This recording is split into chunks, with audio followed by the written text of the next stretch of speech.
So in 2016, we did a strategic plan with the town of Pelzer. It was funded by the Municipal Association through their Hometown Economic Development Grant. Through that process, we learned a lot about each other and maybe what our goals were.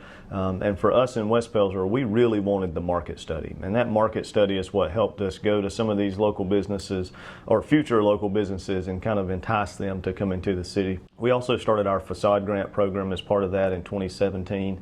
And so frankly, we've met all of our goals that we set in 2016 and 17 for a 10-year plan. And the important thing for us was to realize that we had hit those goals and that we needed to start revisiting that immediately. And so as part of our ARPA funding, Council allocated some funding to update that strategic master plan, but also to update our zoning ordinances. And so as part of that, we went through a request for qualifications process. And that request for qualifications, we had about 5 different consulting firms, and we chose Bolton and Mink, which has a Greenville office as well as a Charlotte office. We had our first public input meeting where we had about 125 people show up and just talk to us about what makes West Pelzer great. What would you like to see here? You've grown really fast in 5 years. What did council do right? What did council do wrong? How can we improve? And leading up to that meeting, we had a steering committee that kind of helped set the questions that we wanted to ask so that we made sure we got the answers that we needed, but that it wasn't a negative meeting. And so that steering committee consisted of elected officials, appointed officials, town staff, business owners, residents, elder residents, as well as new residents. And so what has come out of that meeting really are a couple of goals that we're starting to see float to the top. One is a safe, connected community. One of the things we heard was that the residents and businesses wanted us to have some walking trails, wanted us to expand our sidewalk network, and wanted us to engage the river. About a year ago, the town of West Pelzer signed a long-term lease on 10 acres of wetlands along the river, and we have some money, thanks to our legislative delegation, to perhaps put in a kayak launch or put in some boardwalk trails. Pelzer, West Pelzer, Williamston, and Belton have all been talking for the past couple of years about how do we connect over. We're not maybe as blessed as perhaps Belton and Anderson to have this rail line between the two that's abandoned, but we've been looking for opportunities to engage some trails or at least expand our sidewalk network. A couple of years ago, we actually passed a resolution of support for a 10-foot sidewalk along Depot Road, which would connect Pelzer, West Pelzer, and Williamston to the schools. And so that's part of the long-range transportation plan that is a 40-year plan, if you will. The second point was vibrant places for neighbors. And one of the things that you all have heard me always talk about is that we're a front porch community. We want you to walk down the sidewalk. We want you to know your neighbors, drink that sweet tea on their front porch, rocking their rocking chairs, and get to know each other. And so part of those vibrant places is creating other places in the community besides our core downtown or Chapman Park that people can gather. And so that may mean an additional pocket park in a community. It may mean another gathering spot. But we know that while our main street is only 1 mile long, we have some really unique opportunities to perhaps position some more public spaces and really start to initiate and invigorate neighbors to get out and meet each other and just love on each other. I mean, we're a loving community. Part of that too, I know since you and I have been talking over the years, one of the things you wanted to have with that front porch community is also being able to almost be self-contained, to be able to walk to get something to eat, walk to the store, walk to church. That's right. And that's been a big part of what y'all are doing too, right? Absolutely. It's huge. And so I've been fortunate to get to speak with other mayors from much larger cities across the state. And I presented with Knox White before and hearing Mayor White from Greenville talk about how connected Greenville is and how, as you said, you can do everything on Main Street. If you live in downtown, you can walk to the grocery store, the park, the local tap room, a place to get something to eat, a church. And so we have those same offerings, and it's unique to get to talk about it from different perspectives. You know, government is definitely scalable, and albeit we're 1,000 people and they're 70,000 people, we have those same things in our community. So if you live in West Pelzer, yes, you can walk to the local grocery store. You can walk for shopping, whether it's home goods at an antique shop, to grab a sandwich, to eat some Mexican food, to go to the tap room, or to go to church on Sundays and Wednesdays. We are definitely a walkable and safe community that's connected to all of our amenities. The third point being that we wanted to celebrate our unique history and character. And we have been looking for ways to engage Frankville. I have always told the story of 1913, Christmas Eve, as the snowflakes fell, the Secretary of State incorporated the town of Frankville, named after John Franks, and then 5 years later it changed to West Pelzer. And so we've been looking at ways to engage Frankville, engage our history, knowing that it's unique for gambling, dogs, and alcohol, knowing that there's a lot of communities that can't embrace their history or are not able to in this day and time. We actually have an opportunity to embrace that. And so with that might mean that we might have a Frank Fest coming up in 2023. It might be a hot dog eating contest, or all city staff may be dressed up like hot dogs at Pumpkin Palooza. We don't know, but we want to find a way to embrace that and have a little fun. And actually at our public meeting that we had, we gave out 50 shirts that were like baseball uniform shirts. It had Town of West Pelzer on the front and the back.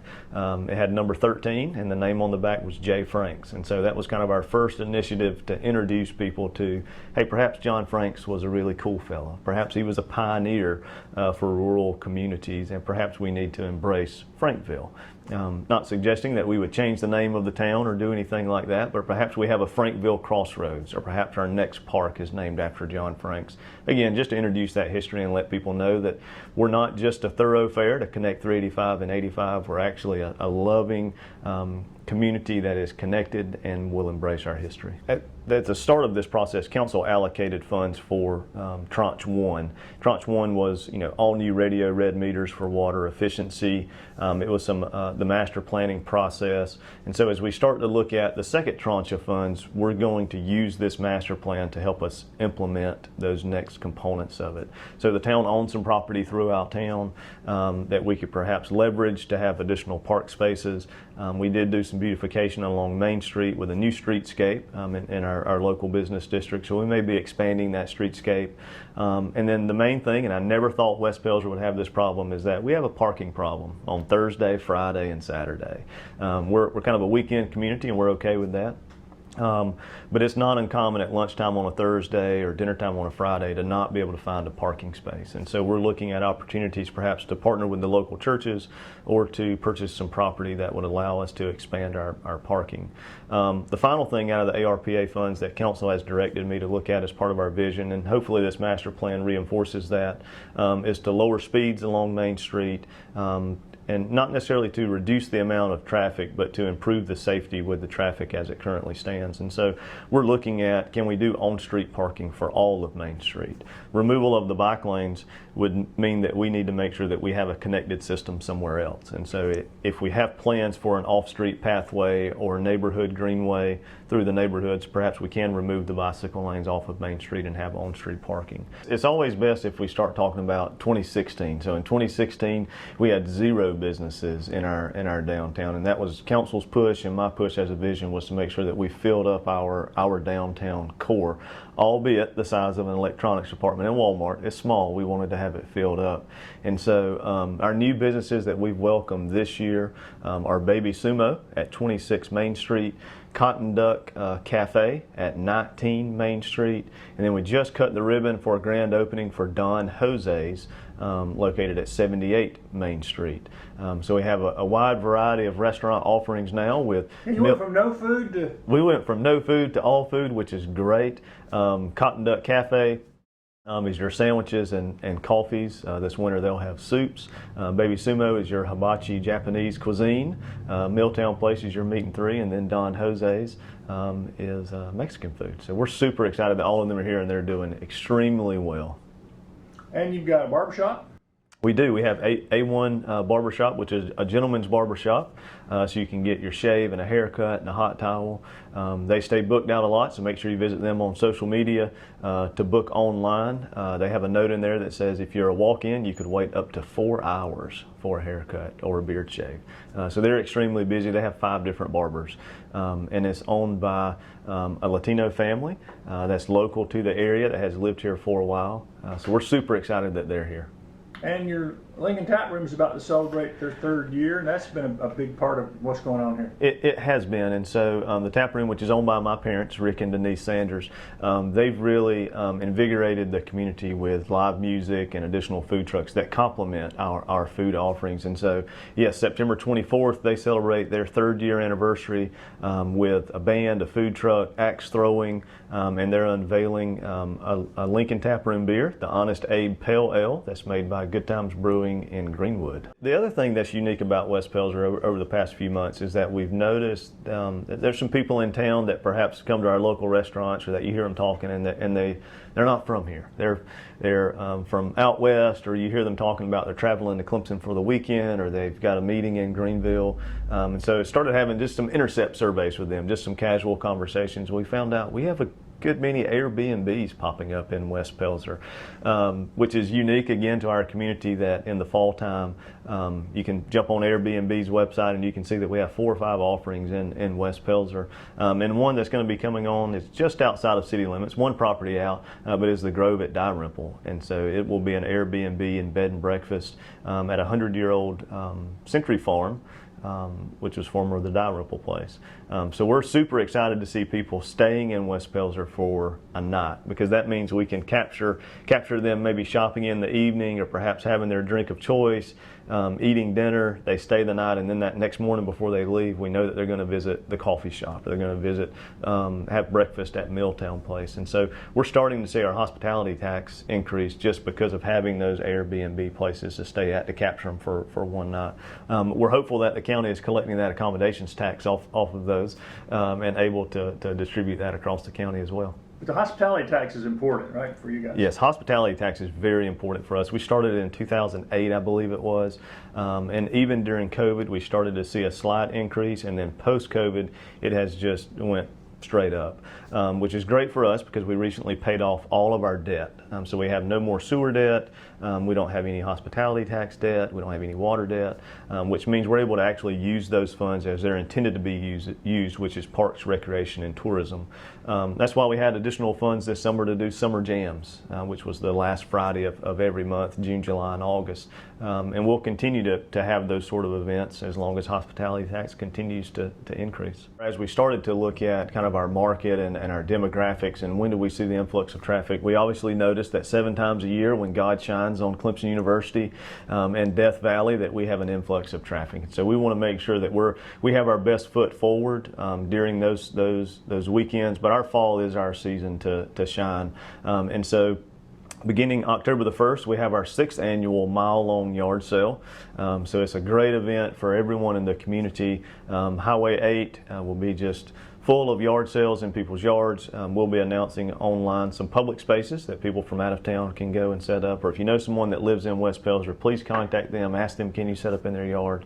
Our first year that we did it, we had about 15,000 people in West Pelzer.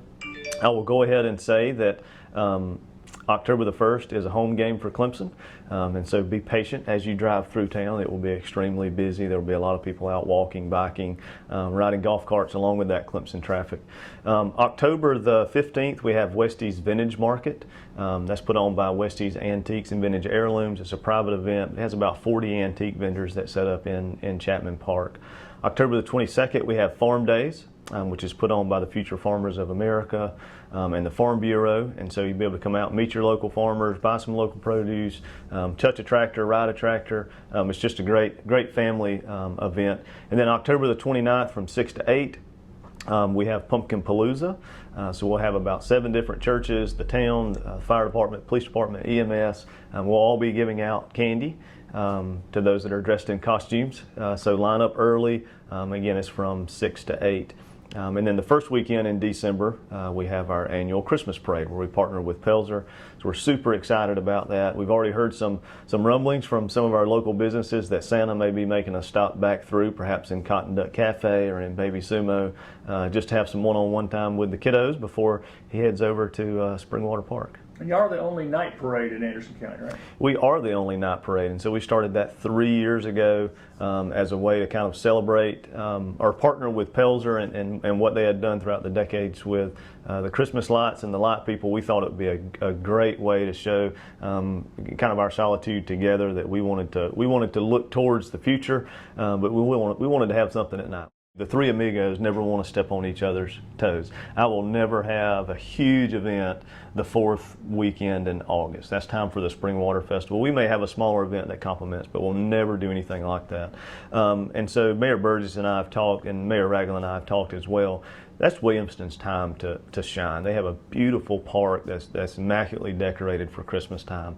And so we make sure to help complement that, maybe by having cookies with Santa on a Saturday morning, or a Saturday before Santa goes to the park that evening. We have a time where he's in Chapman Park so that we can help complement. The fire truck rides him over there and takes him off. But yeah, we partner with our other communities. Mayor Burgess has been very gracious in allowing us, West Pelzer residents, and elected officials to be part of their tree lighting ceremony in the center of town. We truly are three communities and three towns and one community, and we work so well together that we talk about these things way before it gets to the point of being contentious, if you will.